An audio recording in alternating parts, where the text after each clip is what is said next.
जामशोरे जे भान सईदाबाद वारे इलाइक़े में गुज़िरियल ॾियारे एक अफ़सोसनाक वाक़ियो पेश आयो आहे, जंहिंखे सोशल मीडिया ते तमामु घणो डिस्कस कयो वञे पियो। इलाइक़े में ख़ौफ़ ऐं ॾहकाव वारी सूरत हाल आहे। भान सईदाबाद वेझो हिकु नौजवान टीचर नूरीन फ़ातिमा जो गोली लॻल लाश मिलियो आहे। नूरीन फ़ातिमा जे वारसनि पहिरियां त पुलिस खे इतला खां सवा पोस्टमार्टम खां सवा इन नारीअ जो लाश दफ़नाइण जी कोशिश पे कई, पर बाद में पुलिस मुदाख़लत कई आहे ऐं पोस्टमार्टम करायो वियो आहे।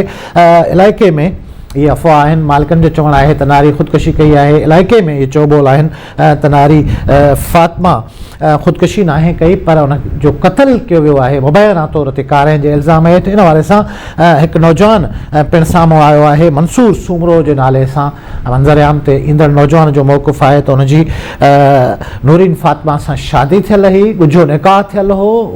उन ख़ुदकुशी नाहे कई, पर संदसि खून कयो वियो आहे। इन समूरे मामले ते सिंध में सिविल सोसाइटी खे तमामु घणी ॻणती आहे, छाकाणि त पढ़ियल लिखियल नौजवान नारी आहे जंहिंजो मौत वाक़िअ थियो आहे। इहो अञा तइ थियणो आहे त हीउ क़त्ल आहे या ख़ुदकुशी। इन हवाले सां JSSP जामशोरो जी ऑफिस में इंक्वायरी पिणु कई वई आहे, जिते ॿुधायो वञे पियो त मंसूर सूमरो जेको मुबैना तौर ते मक़तूल नारीअ जे मुड़ुस हुजण जो दावेदार आहे, उहो पेश थियो आहे, जॾहिं त नारीअ जा वारिस पेश न आहिनि थिया। अञा ताईं मामले जी FIR दाख़िल न थी सघी आहे ऐं न ई हतमी पोस्टमार्टम रिपोर्ट साम्हूं अची सघी आहे।